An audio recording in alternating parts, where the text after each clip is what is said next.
This show is sponsored by Alicia's Pillows and Things. Check out the Facebook page, Alicia's Pillows and Things, where you will find home decor you will not be able to resist at prices anybody can afford. Check out the pillows and stools of your favorite sports teams. Maybe you want a set of your kid's favorite cartoon or movie character. You can also get full body and neck pillows as well. Log on to ngscsports.com and go to the Alicia's Pillows and Things tab on the homepage to complete your order. It makes a great gift for Christmas at an affordable price. NGSC Sports. We never stop. You're listening to NGSC Sports Radio. Hear us live on ngscsports.com, where you can get awesome analysis for all things sport. Or check out our podcasts on iHeartRadio, Spreaker, iTunes, TuneIn, and much more. For our latest videos, head to NGSC Sports YouTube channel. Follow us on Twitter at NGSC Sports and like us on Facebook. NGSC Sports. We never stop.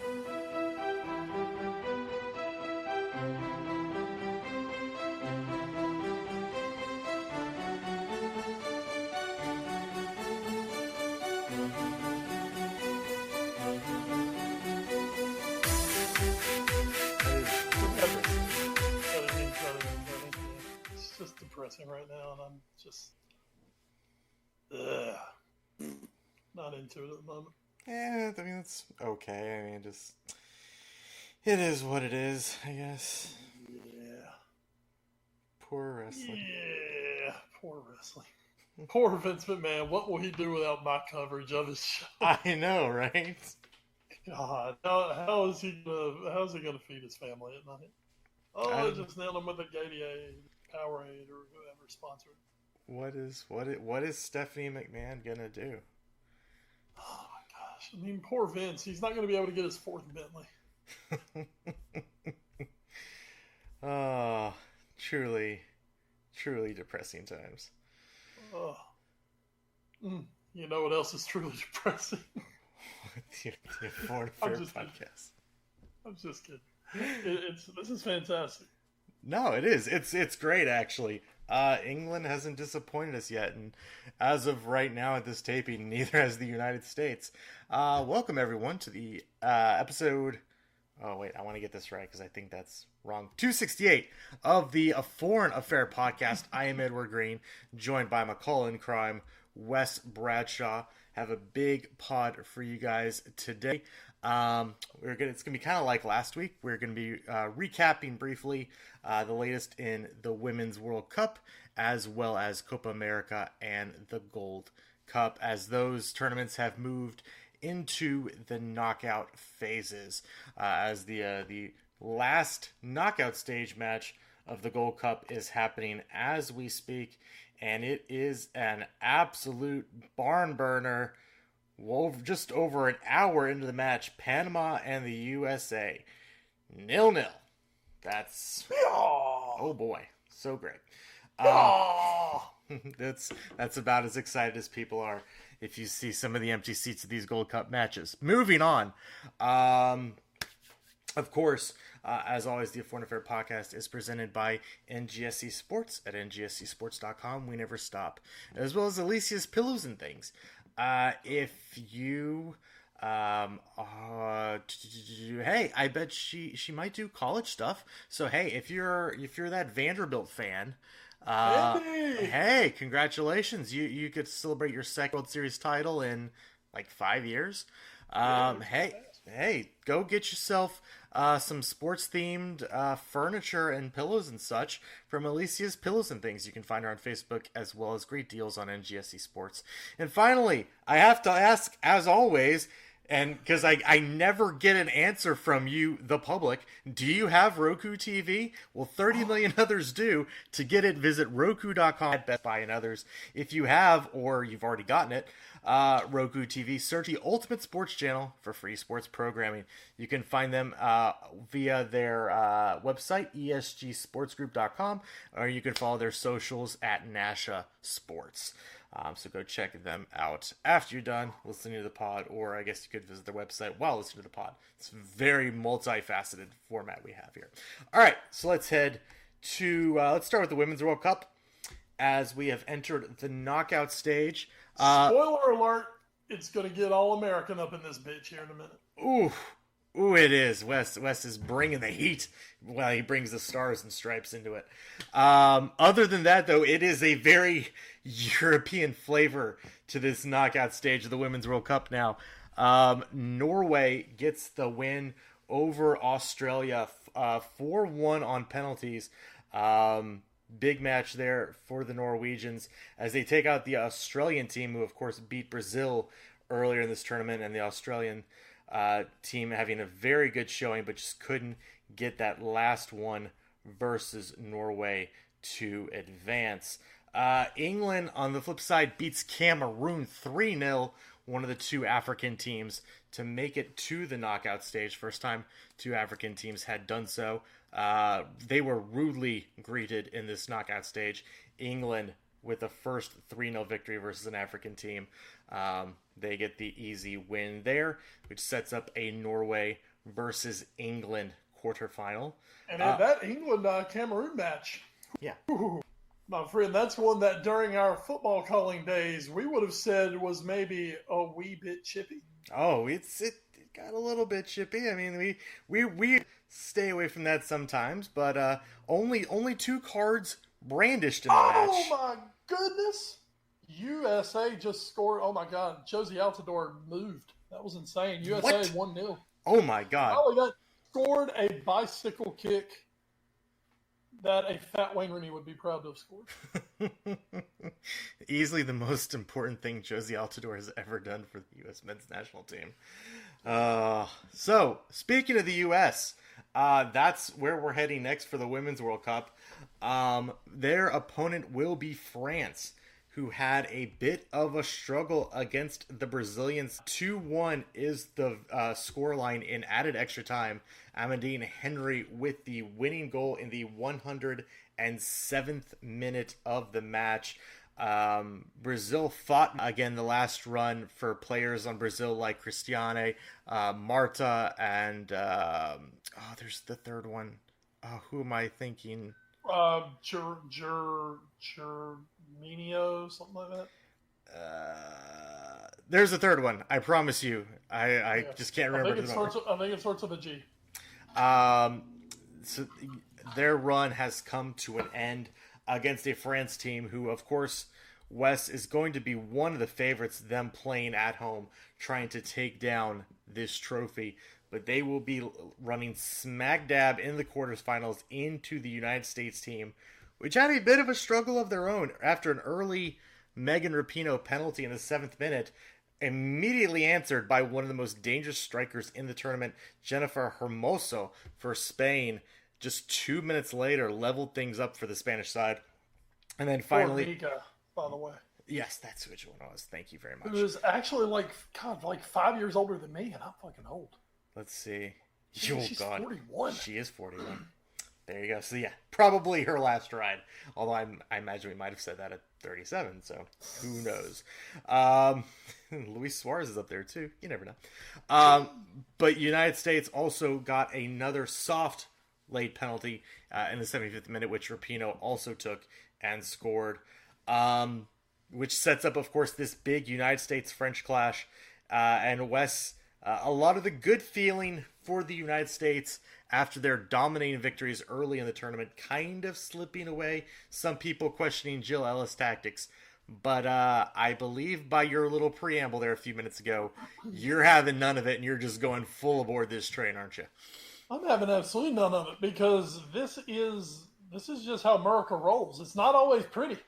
But by God, we find a way to get it done. And now the Frogs are coming next. Match of the tournament. We're going ahead and calling that. I mean, This should probably be the final. Yeah. But instead, we're getting it in the quarters. That's fine. USA ain't scared. We ain't feared of nothing. Megan Rapinoe says, fuck it, I ain't going to the White House. Trump says, well, I'm inviting y'all, so you can come if you want. That's how we roll. Well, they are going to have to get through that French side. very tough matchup coming up here, as we've mentioned. As Wes said, absolutely should probably be the final of this tournament, and instead it's going to be a quarterfinal. Also very interesting, the U.S. might just be making a nice tour through Europe here, starting with Spain, then France, then possibly England in the semis, and then most likely one of either Italy or Germany in the final. Ed, it sounds like backpacking after your during your gap year. Yeah, first we're going through the Allies, and then we got to finish up with the Axis powers. Oh, I love it. Now, as long as Japan doesn't win the Copa, which somehow they're in. Yeah. Hey, no, they're fine. They're out. I think they're out now. Well, We'll get to that. in. We'll get to that in a little bit. Still can't figure that part out, but okay. But yeah, so that's the other side of the bracket. Featured a tidy 2-0 victory for Italy over China. 2-1 victory for Netherlands over Japan. Of course, last World Cup's finalists do go out on a late penalty that breaks their hearts. In the 90th minute, the Netherlands get a penalty from Lake Mertens. A bit a subject of controversy, though. The player who was called for the penalty for Japan had her arm just barely out and was actually bringing it back in, and the Dutch player was like 2 feet from her maybe and kicked it straight at her arm. And this is one of those things, Wes, we might be seeing more and more. Looks like it's a penalty under the new rules, but it's one of those things where she clearly wasn't making an attempt to actually put her hand to the ball. And as people mentioned, she was in fact bringing it back towards her body as the shot was coming in. She wasn't really making herself bigger. So I feel like this is the start of, and get ready for it in the Premier League, where we're going to see a lot of these very, very tight handballs potentially being called in the box. Just crap. This rules, man. Rules are the worst sometimes. Mm-hmm. And, letter of the law is just all over the place. Everything changes. We're going to talk a little more about VAR in the Premier League later with some things in regard to this Women's World Cup. Mm-hmm. So, man, I don't even know what to say about it. It's all fucked up now. Thank you, Puffy. I will save you from that. As we head to the final 2 matches, Germany beat Nigeria 3-0, the other African contingent in the knockout stage. Germany rolls onward, as does Sweden. Sweden with a big 1-0 victory over Canada. And speaking of other heartbreaks, Sweden with the 1-0 victory, Canada with the missed penalty in this one that could have tied it up. But unfortunately, the penalty was saved by Hedvig Lindell of Sweden.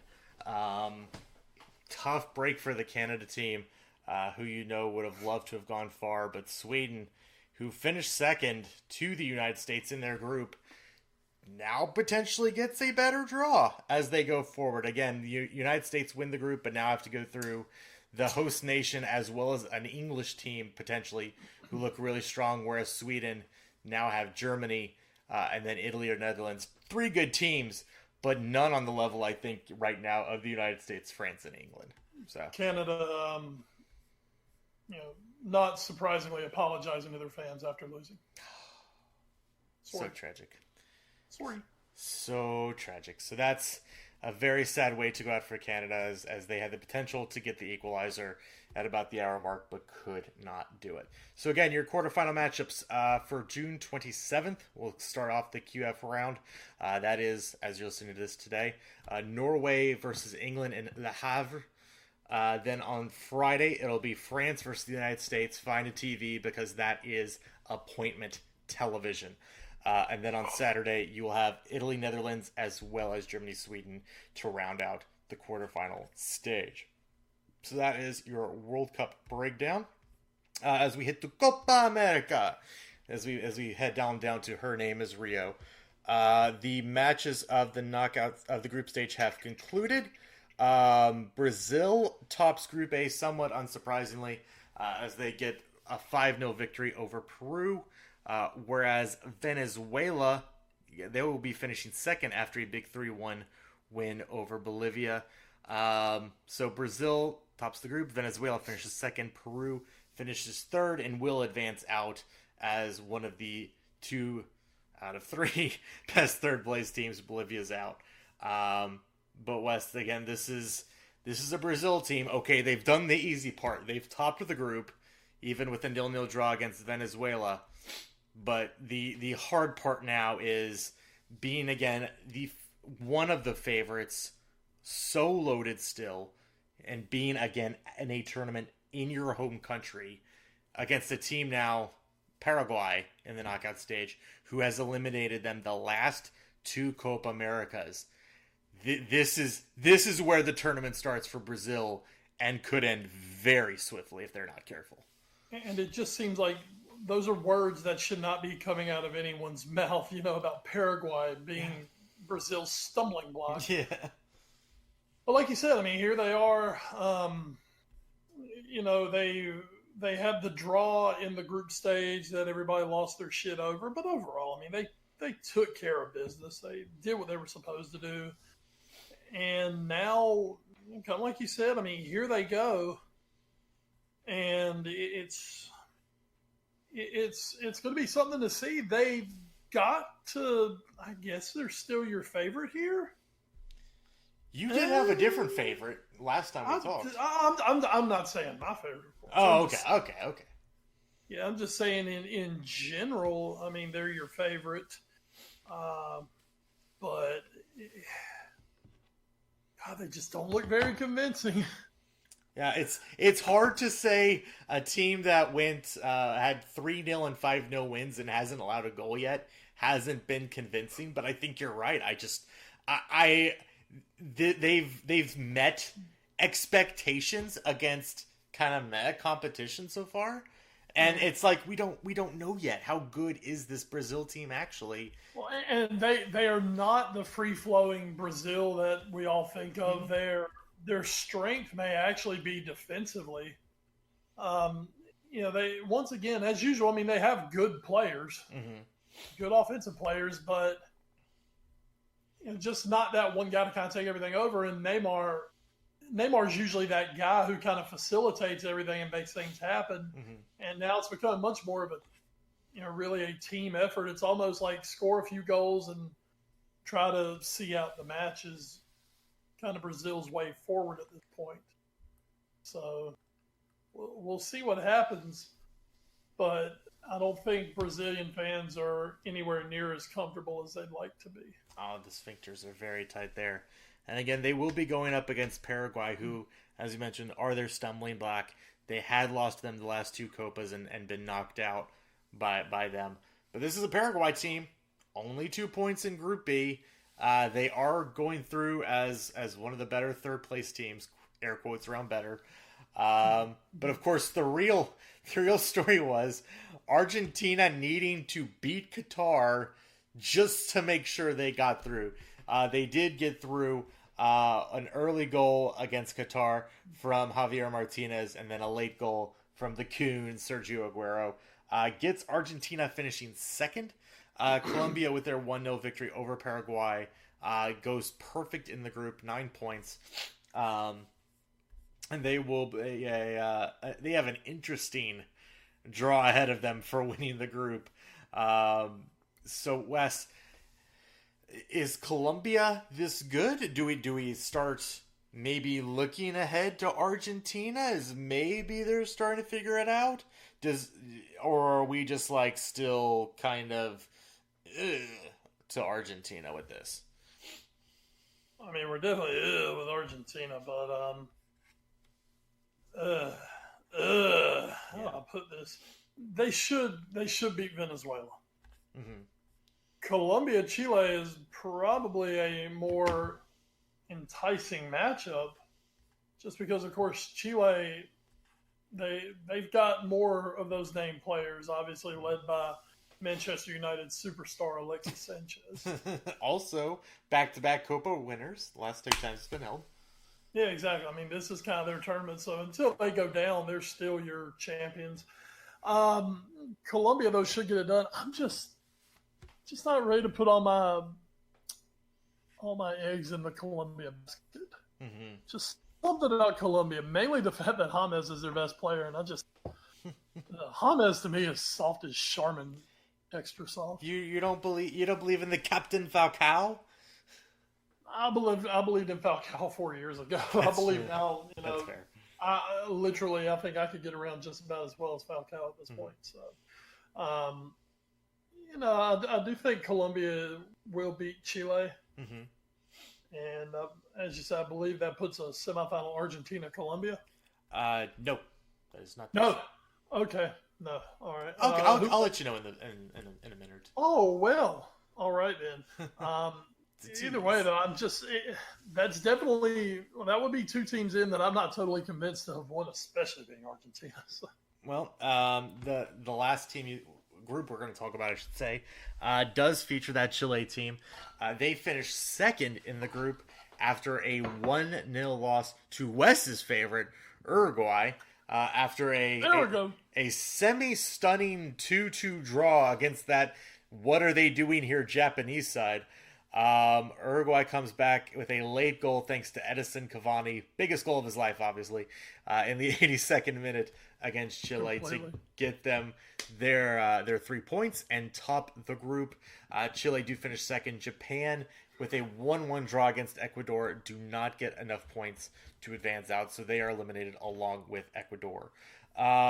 So Wes, with that, and now we can get to that knockout stage and give us some more thoughts on Uruguay and Chile. Here's how the bracket lines up. I'm sorry, I'm don't ask for much here, but thanks. So salty. On Thursday, we will start off in Porto Alegre with Brazil versus Paraguay. Then on Friday, from beautiful Rio, we will have Venezuela, Argentina. On Saturday, from Sao Paulo, you'll have Colombia versus Chile, and that all match is also on Friday. Saturday, you get Uruguay versus Peru. Peru being the best of the third place teams.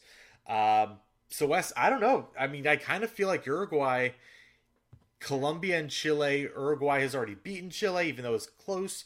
Colombia not super strong, even though they got the 9 points. Maybe Uruguay is a decent path to the final. On the other side, could we be looking at a Brazil-Argentina Civil War semifinal? Oh, God. Yes. Could there be a time where maybe those two teams are less well looked upon? God, could you imagine? This would have been great like 5 years ago in the World Cup. But, man. Yeah, I mean, it's kind of grotty. We almost got it. Thanks for nothing, Germany. Yeah, thanks for just annihilating Brazil. Which actually, thanks for annihilating Brazil. I can't have Neymar being a World Cup winner in my life. That's fair. So, yeah, I mean, that would be kind of the first time that I don't think anyone's really thought too highly of that matchup. But, I mean, it's always cool to see Argentina and Brazil, especially in a semifinal. That's not a bad. And you still have Lionel Messi. So you have a chance. Yeah, and it's not a final. It's not a final, so it's fine. That's right. It's not time for him to fall apart yet. Yeah. But then the really good one would be your other semifinal, if it holds to form. Colombia and Uruguay. Uruguay, of course, and that's right. I'm very, very better than everyone and call them Uruguay. Yes, he because is. Because that's what the guys on ESPN FC tell me to call them. To me, Uruguay are still my favorites. Colombia are probably the informed team right now of this tournament. Mm-hmm. And that would be a fantastic semifinal. It really would be. Now, who would you take? We know Uruguay was your middle group stage tournament favorite. If it's Colombia or Uruguay, who do you like to go to the final? I'm still gonna stick with my favorite right now, Uruguay. I love them at the back. I mean, this is kind of it's kind of a last chance saloon for that group. And anytime you stick Diego Godin at the back, I'm already taking at least one goal off the board for the other side. And you've got Cavani, you've got Suarez, maybe on the backside of their primes, if not already out of their primes. But man, those two are good. And you put them together, and for years we watched Cavani and Zlatan not totally get it right together. Cavani and Suarez know how to play with each other, and they know how to do it very well. And when you've got those two up front who can supply your goals, they're still my favorite. Well, there you go. And I come to the dance with them. Point I'm going home with. I did like on Twitter, Arlo White pointed out during all the talk about the handball from the Netherlands Japan match in the Women's World Cup. He had a nice little gif of Suarez going to the box in one of the matches. I guess it might have been against Chile, and him taking a shot and hitting it off a player's arm. Just right in the middle of the box, even though he took the shot from about a foot away from the player, hit his arm, and as Suarez does, immediately appeals for handball. Only thing it was the goalie, so it's totally fine that he used his arm. We gotta love Suarez for still trying to appeal for a handball. Suarez is just such a villain. Oh, I'm glad you finally joined the rest of the world. God, I loved him when he was my villain. But as I said, as soon as he started celebrating after scoring a goal against us in the Champions League, it's, all right, buddy, you're dead to me. I would say the same for Coutinho, but he sure as hell won't score against us in the Champions League. Oh, Philly, that won't happen. PSG's Philippe Coutinho. Probably. Maybe. We'll see. As we finish up our match talk with the CONCACAF Gold Cup, saving something for last. Yep, can't wait. That's fair. Mexico and Canada go through from Group A. Canada with a 7-0 drubbing of Cuba. Mexico with a surprisingly tough 3-2 victory over Martinique. The nation giving them all they could handle as they do actually end up advancing. And hey, if Martinique had actually ended up winning that match, I think Canada actually would have gone through as group winner. So strange times in the Gold Cup. And hey, Haiti, let's give it up for Haiti, everybody. No hate for Haiti. There you go. 2-1 victory over Costa Rica in their final match sees them go through as group winners. Jimmy Alexis gets the 81st minute goal, the winner for Haiti in that one. Costa Rica advances. Bermuda and Nicaragua are eliminated. In Group C, I don't know if this is really to form or not. Jamaica does go through in a very tight group with 5 points after drawing with Curacao. Almost went through with a win, but a 93rd minute goal from Urian Gari for Curacao did get them level. So Jamaica gets 5 points. Very important goal for Curacao, though, as they get their 4th point and do advance because of that, knocking out El Salvador in the process, who got absolutely manhandled 4-0 by Honduras. One of those where it's a must-draw match, and El Salvador just never showed up. So great for Curacao, first time in their history they're advancing. Yeah, so that's really awesome. A very interesting Gold Cup so far. I mean, not so much in the play, but just in the results, they've been very interesting. And then finally in Group D, Trinidad and Tobago and Guyana played a mostly meaningless match tonight. They draw 1-1, but the United States, thanks to their revenge tour, the terms of enrampagement tour, United States gets a 6-0 victory over Trinidad and Tobago and are currently beating Panama 1-0 as of right now. We are hitting the 89th minute. Oof. Can the United States do it? Josie Altidore, he did a thing. So that's Josie. Yeah. As long well, as I was gonna say as of right now, if this holds, the United States are going to go through this entire group stage without giving up a goal. That is impressive. Impressive. It's less impressive when Brazil does it because we expect them to. More impressive when the United States does it because coming into this tournament they were pretty bad. So that is a positive. And no matter what's happened, they still might be. Yeah, that's actually true. So as of right now, though, as long as Panama does not score 2 goals in the final few minutes, I know I've just jinxed the United States, so congratulations, boys. The United States, even if they give up 1 and draw, will still go through as group winners. But right now they're slated to go through as perfect group winners. Panama will be going through as second place.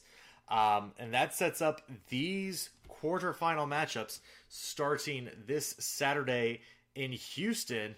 Haiti versus Canada. Can't say I think that's ever been a knockout stage match before. While these slightly more normalized Mexico versus Costa Rica will follow them up. And then again, assuming this result holds, and I mean, it should be holding here in the next few minutes, Jamaica will be taking on Panama June 30th in Philadelphia, while the United States looks to knock out Curacao from their first knockout stage event later that afternoon. So Wes, United States just has to get through a team that's never made the knockout stage before, a team in Jamaica who I believe 2 gold cups. Leon Bailey. I think 2 gold cups ago, the Jamaica knocked out, or did Jamaica beat them in a 3rd place match? Something like that. Jamaica did that, and then Something or another. probably will face Mexico in the final in Chicago.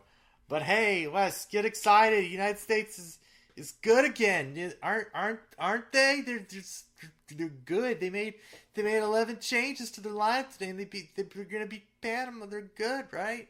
Yeah. Just amazing. They're just amazing. They brought in Pulisic about 5 minutes before they scored the goal. So the Golden Boy is playing. Oh God, just pick the ball up. Only 2 minutes of stoppage time, so we've only got about 30 seconds of match time left here. Cool. And I will give you people the live update, the livest of all live updates. 12 hours later. Wes doing his play-by-play.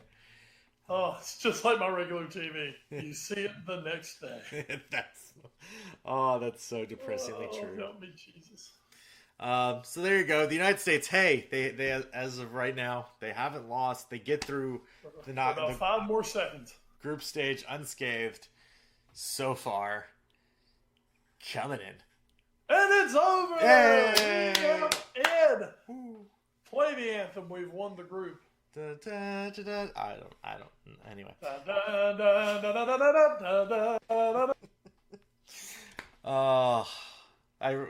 It's really hard to have energy about this. Hey, maybe if the United States wins this, good for them. They have. It's weird how much good faith the United States had going into the last World Cup cycle and just instantly obliterated it by not qualifying the World Cup, and to now we're just yeah, cool. We're back, baby! I guess. God, Kate Abdo is gorgeous. I love her. Great accent. Kate Abdo. Wait, what? Why is Kate? I guess. I guess. On FS1. I guess because Stoner's doing the World Cup.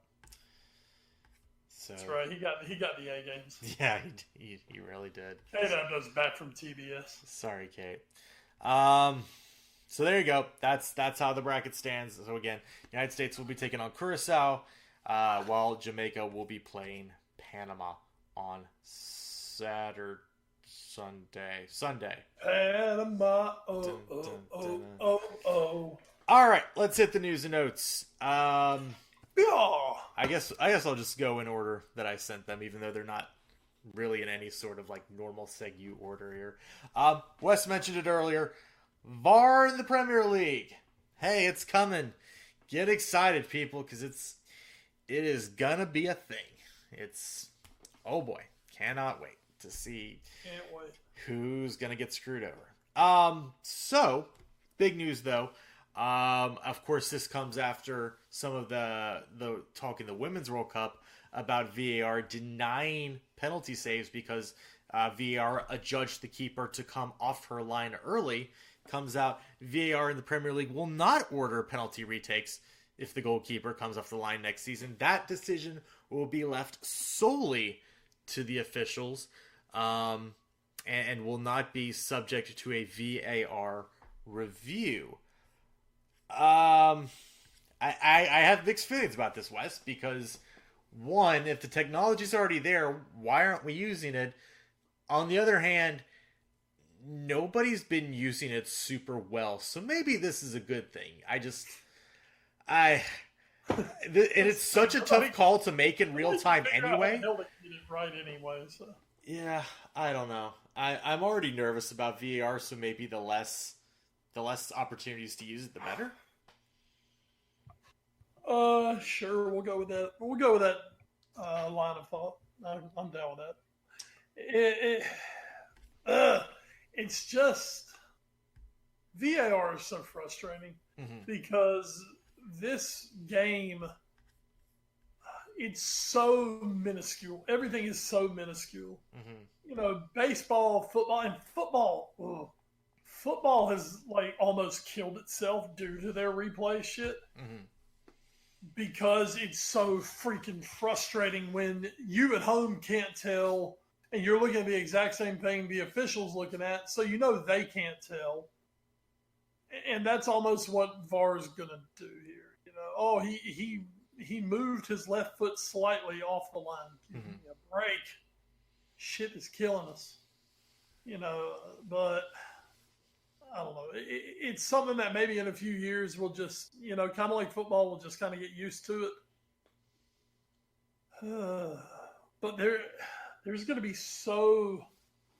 once again, like football, there's going to be so many things where every year things are going to change because they're going to have to tweak. They're going to have to tweak. It's almost like opening Pandora's box, you know, with this. You may have good intentions, but oh Jesus, what are you going to do to the game? It's going to be tough this year because this is going to be a guinea pig season for the Premier League, with the officials having to get used to it. And as a Liverpool fan and thinking we have a great chance to win the league this year, that does not make me happy for the guinea pig year. This makes me extremely nervous for this to be the guinea pig year. Yeah, this is going to be very tough, and it's. I expect this to be a talking point many weeks this Premier League season. Just because of how many matches there are. There's 10 matches virtually every single weekend for 38 weekends. That's for over the course of the 380 matches that will be played. I think I got that right. Yeah. Yes. 380 matches that will be played. This will be coming up multiple times of something happening to kind of screw over a team, potentially. So, just we'll see what happens. I still believe in VAR. I still believe soccer needs it, but nothing I've seen so far almost has made me believe that this is the answer. So, we'll see. Speaking of things that just never quite lived up to expectations, Fernando Torres. Fernando Torres has announced that he will be ending his career after 18 years. He won the World Cup. He was twice a European champion, and he scored 255 goals in his career. Of course, there are plenty of Premier League fans who have fond, air quotes, memories of Fernando Torres. But he does go out with some silverware to his name and with a ton of goals. So a very long, active, and somewhat distinguished career for Fernando Torres. Wes, how do you rate Mr. Torres? Oh shit, I'm a Liverpool fan. We fucking love Torres. Torres is like you God do. does for 3 years. You guys do. Yeah. Torres was God does for 3 years. I've been listening to some retrospectives on his career, man. Fucking El Nino, dude. When Fernando Torres was at Liverpool, he was the best striker in the world. And when you dovetailed Steven Gerrard behind him, holy shit, there was not a more terrifying sight than that any defense at that time in Europe or in England could have thought coming at them. They were so good. Torres was so quick. He was so fast. He was so good on the ball. He was such a good finisher. I do believe there was about a 2-3 year spell there where he was the best striker in the world. Unfortunately, a knee injury near the end of his Liverpool career, the inglorious way that he forced his way out of town, and it was kind of all downhill from there. The huge, at that time, £50 million payment that Chelsea made to Liverpool turns into one of the great heists, really, all time of transfer business. It kind of loses some luster when you realize Liverpool paid more than half of that and turn around and spend it on Andy Carroll. But anyway, it's a deal where everyone won. Yeah. The other 20 million went to Luis. Okay. Yeah, Luis Suarez. At least we spent some of it right. But it was all downhill from there. Chelsea fans didn't like Torres to start with because Torres used to light them the hell up all the time. So it was kind of a bad match going in, and unfortunately he had lost that pace, he had lost that burst, and he was never the same player again. But man, for about 4 or 5 years, his last few in Atletico, and then when he came to Liverpool, man, El Nino was absolutely top of the elite food chain in the world. Fantastic player in his prime. But like I say, he's just kind of taken a hit over the last decade because he's kind of drifted here or there and has never really lived up to what he used to be. Yeah, finishes off his career, I believe, at Atletico. Was a decent enough player for them, but just never could push them into the promised land like he tried to do for. I think he's been in Japan the last year or so. Let me check trade that. Fernando. Yeah, I think he was in Japan. Yes, this person. Mr. Torres was. Is that a Japan? Yep. Yes, that's where he went after Atletico, leaving there in 2018. So I guess for last year. Right. So there you go. Bye, Fernando Torres. No song. No more song for you. There was a great Liverpool song for him, which I would sing. But then he did force his way out, so he did leave a little bit of a bad taste in the mouths of us on Old Merseyside. More than Raza. Sorry, now fuck him. Raza was never our hero. Raza was never a true Liverpool hero, though. Torres was a Liverpool. It's the it could have been a Liverpool hero. Klopp told him to stay. Could have been you, Coutinho. But you left to go to Barca to win the Champions League. How'd that work out for you there, champ? Excuse me while I sip on my tea, Kermit the Frog style. And that's the tea. That's what the kids say. But Wes ain't bitter. That's the tea. Ain't heavy, man. He's my brother. Tea. Speaking of that's the tea. Looks like the USWNT and US Soccer have agreed to mediation over the salary dispute that has been going on for quite some time. Hey, ladies. It seems so obvious at this point, and yet we're still here. According to the New York Times report, the players, including Carly Lloyd, Alex Morgan, and Megan Rapinoe, have accused the Federation of discrimination related to the players' medical treatment, their working conditions, and even the surface they play on during matches, and are requesting wages more in line with the men's national team. And again, the women are better. They've won more. Aside from maybe ticket sales to a degree, I doubt the men are bringing in that much more money than the women. So, as part of the lawsuit, it mentions female women's national team players would earn a maximum of $99,000 or just under $5,000 a game if they played 20 friendlies a year and won all 20 friendlies, while the men would make over $13,000 a game. So that's 38% of what the men would make. Just now, granted, the men don't win that many, so it's a little different. Burn. So, Per wind. U.S. Soccer still hanging on to their collective bargaining agreement from 2017. I will maintain to the nth degree.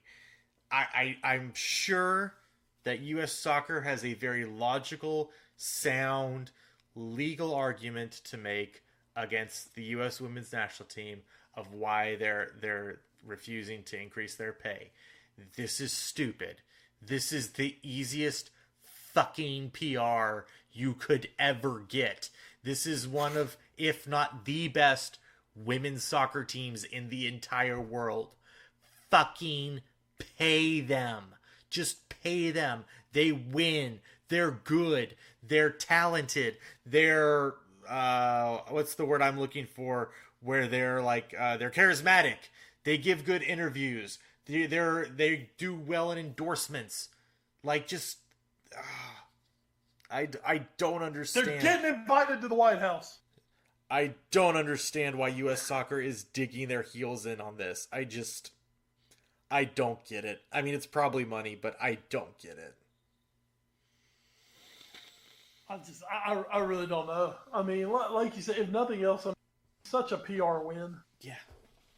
Oh, such a PR win. But hey, I guess the ladies need to go and win the World Cup again, and maybe something will happen. Right? Yeah, sure. Mm-hmm. Yep. And even the ratings are up this year on Fox. As the USA Today noted that they're up 13% overall from the last World Cup, which, as they mentioned, was in Canada, which was in a better time zone for most people to actually watch than this one in France. And this one's doing that much better in the ratings. It's just so stupid. I don't understand it. Whoever's running U.S. football is probably stupid. I can't believe that an organization that has put out such a great product in the U.S. men's national team. Oh. Good job, Roger Goodell. That explains. Yes, U.S. Soccer's Roger Goodell. Blame Roger Goodell. Get Barstool, get Portnoy on here with. Let's blame Roger Goodell. Let's also blame Jose Mourinho for not using Paul Pogba to his best condition and ability.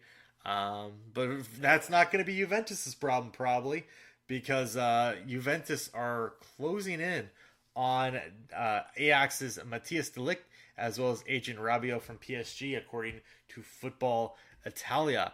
Now, obviously, this is a big story for two reasons. One, we all assumed and made about 1 billion jokes in the Champions League about how Ajax was basically just going to give all their players to Barcelona, De Ligt being one of them. And now it looks like he's going to Juventus possibly, which would be a big coup for them to beat Barcelona to that signing. But the other domino is that if Juventus don't go for Pogba, that basically means I feel like Real Madrid is the only other place. And Real Madrid don't seem super high. Like there's a bit of a difference of opinion between manager and owner over there about who wants Pogba. But this is an interesting story. If it does go through, this would have big ramifications, not just in Serie A, which just further strengthens Juventus' position, deals a blow to Barcelona, maybe screws over United in trying to get rid of Pogba, which they don't want to do, but secretly they do. I mean, this is, and of course, all of European competition for the Champions League. Not that United has anything to say about that this coming year. But Wes, this is a big story if it does end up coming true. Yeah. I don't even know where to start with this. This shit is too good, man. Okay, so Pogba's basically this albatross around the neck of a team who wants to apparently go to a cheap youth movement. Yeah, sure. I have no idea, because then they turn around and pay $60 million almost for Wan-Bissaka.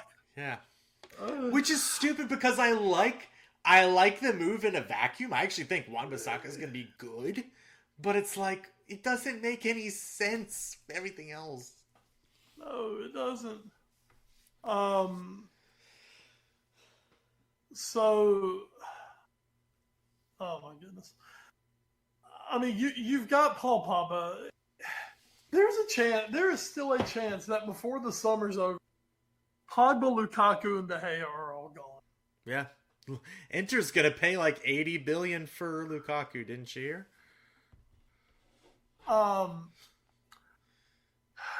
And so United have been talking about wanting to do the youth thing. Okay, well then it comes out this past week that they only have 100 million. But then if they turn around and sell some of these big players, that they can fund more moves. But what's your purpose here? What do you want to do? I mean, you can't sell Pogba, De Gea, and Lukaku and go sign the Daniel James, Aaron Wan-Bissaka's, James Madisons of the world to try to replace. That doesn't work. But then, you want world-class. The big rumor is Oblak going to United if De Gea leaves. But, I mean, you bring in Oblak, and suddenly you're putting him with a shit team out there. I mean, Oblak's got to at some point look at me like, wait a minute. This isn't what I was looking for. Are you sure this is Manchester United? Oh, man. I mean, this is so delicious as a United hater, because I don't think they know exactly what they want to do. They have an idea because they look at Liverpool and they look at Tottenham, and that's what we want to do. But oh my God, we really want to spend money because we want to sell shit around the globe too. But we're gonna do this way. But we like to sell a lot of shit, and we feel like we have to make big moves to justify our place in the world. The biggest move United can make that they for some reason refuse to make is a director of football. Just find a football person who knows what the hell they're doing. Of course, to me, I love Ed Woodward being in charge. Of course. It makes every bit of my day when Ed Woodward's in charge. So good on you, United. Have fun with it. I think it's much more fascinating what Juventus is doing. This whole signing De Ligt thing. Mm-hmm. For weeks we've been told it's Barcelona and it's PSG. It's Barcelona, PSG, and oh shit! Now here comes Juventus. Did Ronaldo talking to De Ligt really do that much? Did Ronaldo talk De Ligt into Turin? Maybe. He may have at this point. Who knows? But that and the potentially free transfer of Rabiot. Mm-hmm. This is a Juventus team who every year, man, they're just getting more and more talent. Another thing is they're screwing up and getting all this old talent. I mean, these are two. If they bring in Rabiot and De Ligt, mm-hmm. I mean, these are two fantastic signings. When you take a look at the fact that Rabiot's free, I mean, that's a really good fee for two really, really good young players. Mm-hmm. So, give Juventus some credit. Give credit where credit's due. Give it to Juventus for, coming up with some good summer signings. So, as they chase their holy grail, Champions League for Ronaldo. Yeah, and that's one of the things is I like this move both in a win now because both of these players are really good, but also it's a win later because how long does Ronaldo really have left? Like he's done morphing into like the 6-yard box poacher striker now. So like there's not that many more reshapings left he can do. So he might play another 6 years, who knows? But I don't know how much more Juventus is going to get out of him. So I really, really like this move for strengthening your site now and in the future. I think Rabiot comes with a little bit of baggage, but I wonder how much of that is him and how much of that is just what seems to be a bit of dysfunction around how PSG operates. So I'll be interested to see if a change of scenery brings out the best in Rabiot going forward. I think it's fantastic for him. I think Rabiot's a really good player who I think he kind of caught a little bit of a shit rap at PSG. And I think it all came down to the fact that he just didn't want to sign an extension. And they kind of just put the shit right in his lap and let him hold it, and just threw him under a massive bus. So I think a change of scenery would be fantastic for Rabiot. I still think there are a handful of English teams who could have really, really used a guy like that. United, that would have been like a good signing for United. I think it would have been a good signing for Tottenham. Take away potentially what has been said. Just as a player on a free at that age, at that skill level, that would have been a really nice sign for Tottenham. Arsenal could have certainly used an Adrian Rabiot. So for Juventus to come out with him, I think it's a really nice bit of business for them this summer. And once again, to not have to pay a big transfer fee. So give it up. Give it up to the Bianconeri. Well, Wes, where do you rate a £22 million transfer fee? Well, £22 million, that used to be a big transfer. There was a time where Liverpool paid $20 million for Luis Suarez, and also $20 million for Lazar Markovic. So I would say probably not going to be as good. Probably a hell of a lot better than Markovic for $20 million. What about Andre Gomes moving to Everton for $22 million on a 5-year deal? This is coming from Tom Sunderland over at Bleacher Report. The latest in a line of signings that have been meant to bolster Everton's chances in the Premier League, and which simply haven't really done it. Gomes, a part of Everton's side last year, and now is going to be staying there permanently with this 5-year deal. I thought he was good last year. He wasn't great. I mean, he certainly didn't push Everton to new heights. Richarlison, when he was on form, seemed like the better signing for last year for Everton. I guess it's good that they didn't lose him, but I don't...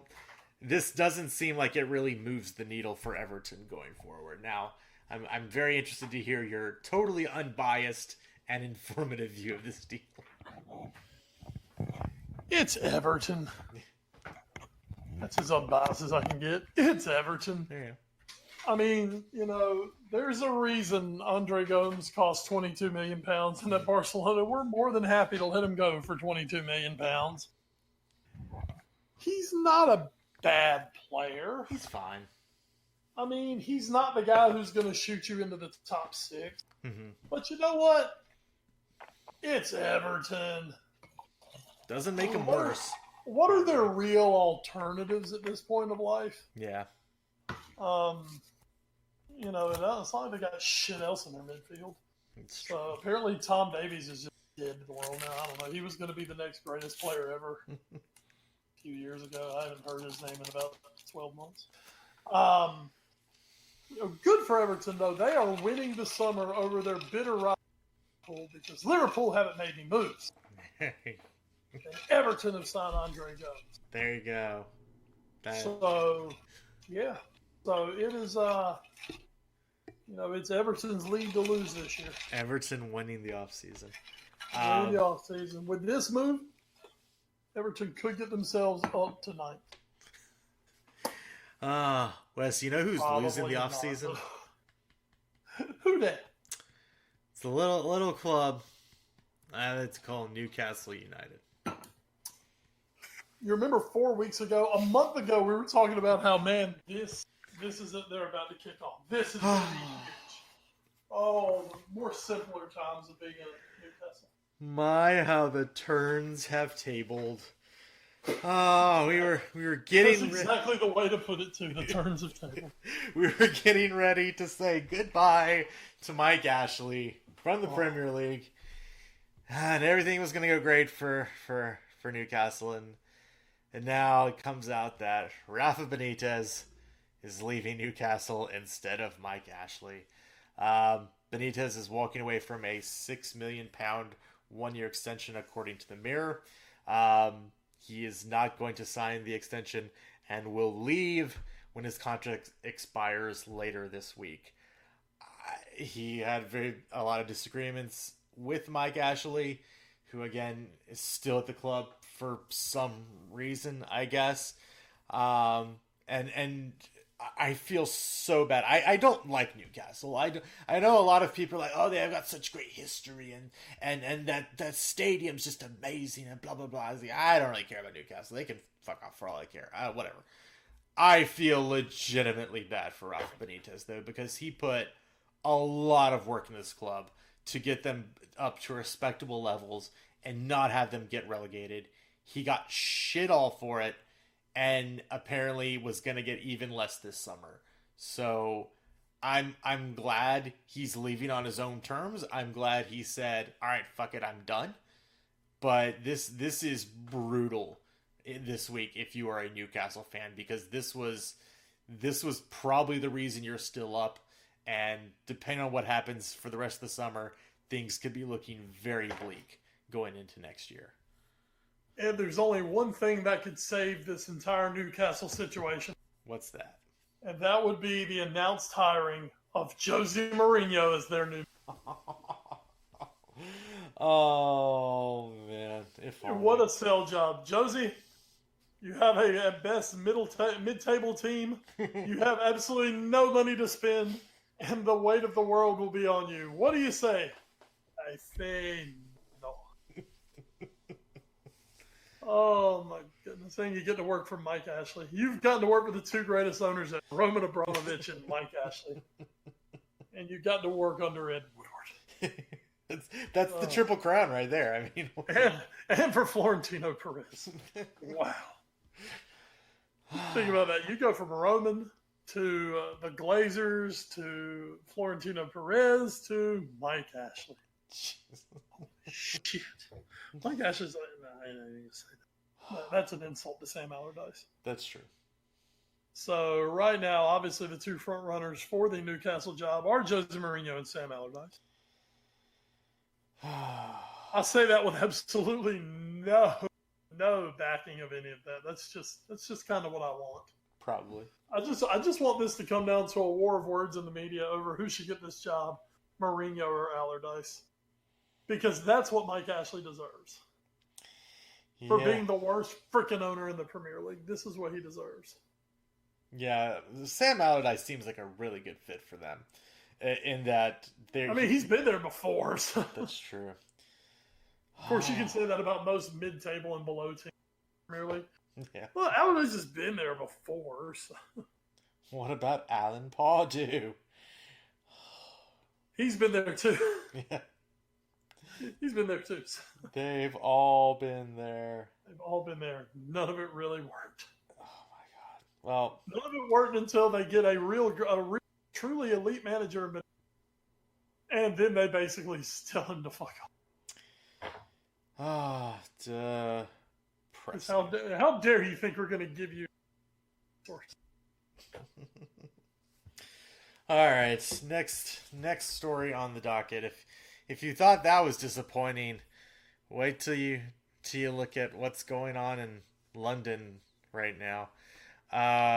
Boston and New York from Major League Baseball coming over to England to play a couple of games over in London Stadium. The stadium has been changed up, switched up, remixed to be a baseball stadium for a couple days.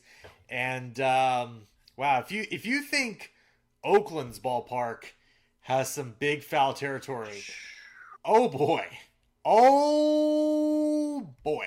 What is deeper, home to left field or home to the end of foul territory? I'm actually curious. Like, have you seen what the actual dimensions are for this stadium? No, I haven't. What are they? No, I didn't know if you had. Let me see if let me see if I can find this really quick, because I didn't have this up here. Let me see. Oh, come on. Surely somebody has this up here.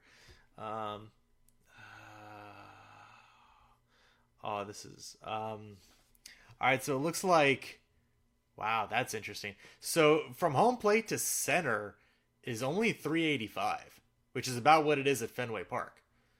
Yeah, with no green monster. Yeah.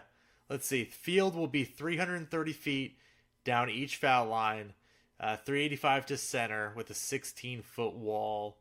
So I guess it just looks really big because of foul territory. So there you go. Foul territory is insane, man. It's gonna take an hour for somebody to walk from the dugout to the batter's box. This is, oh man, and like if you're on one of the sides, like watching this game is gonna be a nightmare. Oh my god. Well, you look behind the outfield, you've got 30 yards between the outfield wall and the stands. It's just, yeah. I just don't understand why the hell we have to play a game in London. I can't believe it's a actual regular season game. I wouldn't have minded maybe taking a weekend out of spring training to do this. Although I guess that's right in the middle of the Premier League season, so you can't do it. But oh boy, I don't know. Also, all the seats are white, so I hope they fucking cover that up, because that's going to be really bad for the fucking batter's eye. Cover nothing. Oh god. Especially when the Yankees hit, because by God, we need all the help we can. That's true. Just when the Boston bullpen comes out. Oh, I hate our bullpen so much. Well, you hate their bullpen, but Manchester City fans probably hate this news more. David Silva has announced he will be leaving Manchester City at the end of next season. The 33-year-old has won 4 Premier League titles, this according to the BBC. The FA Cup twice and the League Cup 4 times since joining the club in 2010. Obviously a big role in the club's resurgence after the change in ownership, and has played such a huge role in making them one of the top teams in the Premier League. 10 seasons for David Silva, one of the generators and for this club, especially under Pep Guardiola, and will be such a needed spot of replacement. But I guess they got Phil Foden, so good luck, kid. Good luck. Well, Foden. Phil Foden in his time he's gotten to play. He has shown a great deal of potential. This is why they've held on to him, and they're not sending him out on loan or anything. Look, here's the absolute deal with Manchester City. If they feel like they need somebody, they'll go get somebody. They're going to splash the cash if they need it. So, you can't straight up replace a David Silva, but, you can find the next great guy out there. And, this past season, God, I've suddenly lost his name, but the Portuguese, Bruno Silva. Bruno, he had a great year, and that's fine. They're going to be fine. Oh yeah, they're going to be fine. Don't cry for Pep. He'll be fine. And like I said, if they need something, they'll go buy it. Oh yeah, Manchester City. At the end of the day, we'll be fine. Go ahead. But just the lineage of that Manchester City, that first team that really broke through for them. With Company departing, Silva leaving, how much longer is Aguero going to be there? Those were the stalwarts of that group that broke through and kind of brought City to prominence. So when you look at it on that level, it's kind of it is about time for the changing of the guard at City. So that's kind of what they're going through right now. A new generation coming at City. With a lot of spaces in the trophy cabinet still to fill, including that one still not able to get Champions League title. Well, if they need to see it to try to measure for a spot, I know where they could go check a real one out. So they could check out about 6 of them if they wanted to. Reset the clock on Wes mentioning his Champions League victory for the season. You knew I had to get it into that. Reset the clock. That's like the second time already you've done it. Actually, it might be the third. I'm probably going to do it every week for the rest of the year. So Oh. it's kind of what I do, Ed. You know, Jurgen Klopp gave us a directive. He said, let's talk about six, baby. Oh, man. Very German. Oh, what a great German he is. Speaking of, I don't know. Wes, what have you been watching in the week that was, or the week that will be, as we hit the Watch 4?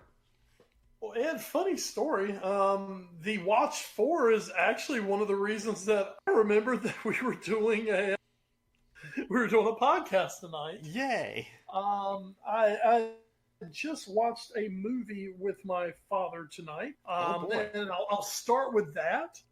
We watched Triple Frontier, a Netflix movie with Ben Affleck, Charlie Hunnam, Garrett Hedlund, Pedro Pascal. I mean, it's a fantastic cast. And it was, just to give you a quick overview, it was a former Special Forces team. They reunite to plan a heist in a sparsely populated multi-border zone of South America. Oh my. And they basically rob a drug dealer. And then they have to get out. And it was actually a very good movie. You know, very, very quality. I mean, you're thinking, well, Netflix made this. Netflix is getting better at making their own movies. And this is one that, I mean, this is one easily I would have gone to a movie to see. So, good movie, Triple Frontier, check it out. But then, Ed, as my father was going to bed, I sat in and I have just started Agents of S.H.I.E.L.D. Oh, okay. And as I was sitting there watching the first 5 minutes of the second episode of season 1, I was like, oh man, I cannot wait to tell Ed that I'm watching Agents of S.H.I.E.L.D. Oh shit, it's 10 o'clock on Wednesday night. Damn it, I forgot I had a podcast to do. So that's the reason I texted you, hey shit, we still doing a pod tonight? And you were like, well, yeah. I was like, oh, well, let me go turn on my computer and get ready to podcast. So thank you, Agents of S.H.I.E.L.D. Thank you, Phil Coulson. You reminded me to do my podcast tonight. Oh, man. So, yeah. So when we get done, I'm actually going to go finish watching the second episode of Agents of S.H.I.E.L.D. Oh, man. That is crazy. Yeah, it takes some interesting... I will say, you got to remember, I guess season 1 takes place... Season 1, I think, starts before Winter Soldier. Oh, yeah, because it's right after the Battle of... Yeah. So that is very interesting to keep in mind as the season progresses. I will say that show starts off slow, like. Oh, okay. Well, because I kind of dug the first episode. I mean, I'm kind of into it. Oh, and I did too, but like, I know like a lot of people by like episode 4 or 5 were already like starting to kind of jump off and be like, maybe this isn't so good. And like it does, like it's a good setup. It's a great premise for a show. But it does take about, I'd say, the first half season to like find its groove. And then right about when Winter Soldier happens is when this show actually goes up a notch and becomes really good. So like always, Winter Soldier, great for everybody. Winter Soldier's fucking amazing. So yeah, once the and it is one of there, because there's a couple big crossovers that happen over the first couple of seasons. That is the one for season 1 is where the events of Winter Soldier kind of impact Agents of S.H.I.E.L.D. So it's really good. Really good. Just to give everyone an update on where I stand in my rewatching of all. With the last 2 nights, we went through Guardians 1 and Guardians 2. Okay. My father has no idea what's happened. Just, I don't get it. This is stupid. I'm a bitch. My mom still might be the. and she likes Chris Pratt a lot because he just married Arnold Schwarzenegger's daughter. So my mom was a big fan of Chris Pratt, literally for that. but now also for being Star-Lord. So. Oh, he's so great, and I actually was well, I'll get to it in my watch 4, so you can keep going with that. But yeah, well, just real quick, because everybody kind of has a vote. Which Guardians did you like? Mm-hmm. Bigger fan of Guardians 2. That's really tough. It's bigger Guardians 2 fan, and it's kind of. I mean, it's almost like I think the story is better in Guardians. And it directly relates to our future with the with the Infinity Stones. Guardians 2, they really ratcheted up the charisma and more of it too in Guardians 2. Yeah, so it's whatever you think, but she has weighed in, so she's a bigger fan of Guardians 2. There you go. They're both excellent movies.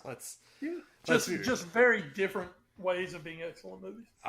What we didn't know at the time, but becomes a semi big thing for Infinity War. Star-Lord absolutely losing his shit at Ego when he finds out that he killed his mom, and just like not even giving him a chance, but just absolutely trying to blow him away as soon as he finds out. Oh, Mr. Pratt. And then we see him, basically give a repeat performance. Yeah. Poor Star-Lord. So, my tie-in to that, though, is I watched this last night. I watched the Parks and Recreation 10-year reunion at the Paley Center. The entire main cast is there. It was obviously Amy Poehler and Adam Scott, as well as everybody. I don't think anybody from the main cast was missing. Rob Lowe there, Rashida Jones, Chris Pratt, Aubrey Plaza, Aziz, Retta. Trying to think if there's anybody else.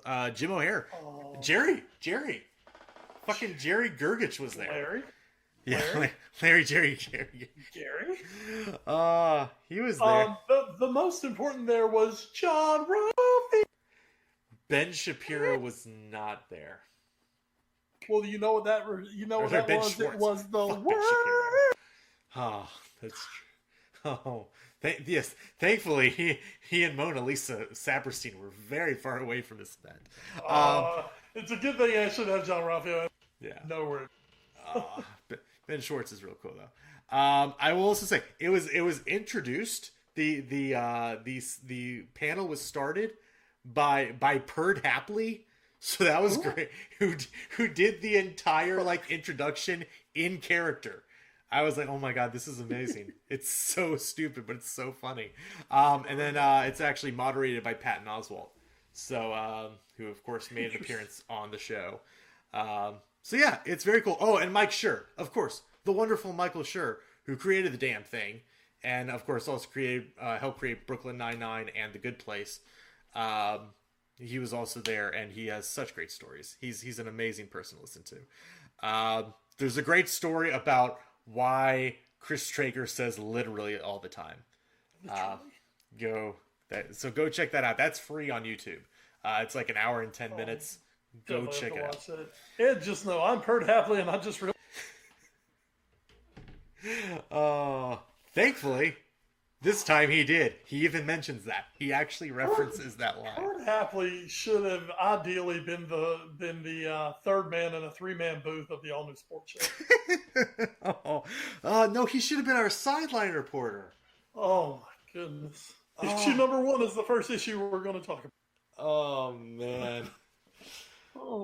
Perd's so great. That whole show's great. So yeah, go check that out. It's a lot of fun. So that was my watch for this. As Wes and I discussed before the episode started, wrestling's kind of whatever. It exists. I'm still enjoying the Simpsons Wrestling Memes Twitter account. It's great. Even if I don't understand all of it, it's pretty funny. They make fun of Vince McMahon a lot, so that's good. He should at this point. Yeah. Pretty interesting times when there is so raw elite news to make and into the podcast. That segment will come back. Till then, not so much. So that is going to do it for the latest episode of the A Foreign Affair podcast. I want to once again thank our presenters, NGSC Sports, Alicia's Pills and Things, as well as the Ultimate Sports Channel. You can find them on the social media as well as us on Twitter. As a collective, we are at AFA Pod. Wes, you are? I'm at Wes Bradshaw 21. I am at Edward Green. You can also find us on Facebook, Instagram, and YouTube via our parent show, the All News Sports Show. You can also email us allnewsportsshow@gmail.com. Thanks to our podcast providers, including Podbean.com, Stitcher, Spreaker, iHeartRadio, the TuneIn Radio app, Google Play Music, and the iTunes Music Store. You can find our podcast all over there, on YouTube, and wherever great podcasts, and this one, can be found. So we'll are we gonna be live next week? Yes, next week we should be good. Okay. We might have to. I don't know if we have to adjust. We'll see. Because I will be traveling part of that day, so we'll see. Just let me know. You just let me know. Alrighty. Well, we will get you guys an episode for sure. We'll give you a free edition. It's so free. This is July 4th, and we're all about freedom. Free, just like NA. Anyway. So with that, as this episode comes to a close, I turn to my wonderful call in crime, Wes Bradshaw, and ask, Wes, is there anything else you'd like to add? Guys, college sports are officially done for the 2018-2019 season. We now look ahead to the college football season, which kicks off in August. Hurricanes Gators going to open the season that I give a shit about. And some of your other teams may play, but who cares?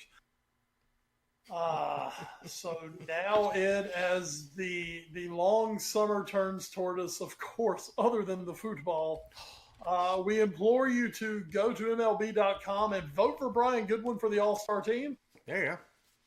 That's what you guys need to do. Instead of giving us that 5-star review that you should have already given us, and liking, sharing, and whatever else. I don't even know what the kids do anymore.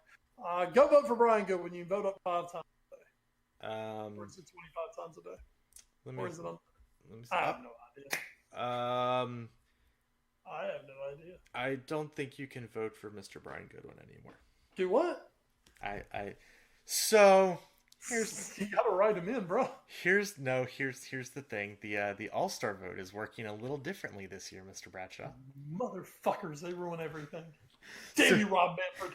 So here's the thing. There was a voting period. Now they're having what's called the starters election. I guess they took the 3 highest vote getters at every position, 9 best for outfielders, and now are having a sort of runoff. Mr. Goodwin, unfortunately, did not make the top 9 in the American League outfield voting, so he did not advance to the runoff. Fuck you, Rob Manfred. Somebody get Bud Selig on the phone and get him. Jesus Christ, we need an expansion team in Boise, Idaho. Oh, boy. Okay, well, yeah, go do that. Go win in London because, that's the home of baseball. Yeah, it's coming home. Well, it's coming home. Hey, if the Red Sox go and beat the Yankees, then John Henry basically officially owns England at this point. That's true. Right. He does have the reigning champs through sports. That's true. Oh yeah, and what was it going to be? I feel like it was going to be something. I don't know. I was going to say something about something, and it's just gone completely out of my head. So good job, Purd. Thankfully, I guess I still have a microphone to be able to tell you guys. That's going to do it for this edition of the Foreign Affair podcast. Thank you so much for joining us. We will catch you guys next week. Until then, stay safe and enjoy the football of the Women's World Cup because the rest isn't so great. And get ready, Paris. We'll see you on Friday. Oh. USA, USA, Oh, USA, man. USA. It's coming, boys. USA. Oh my God.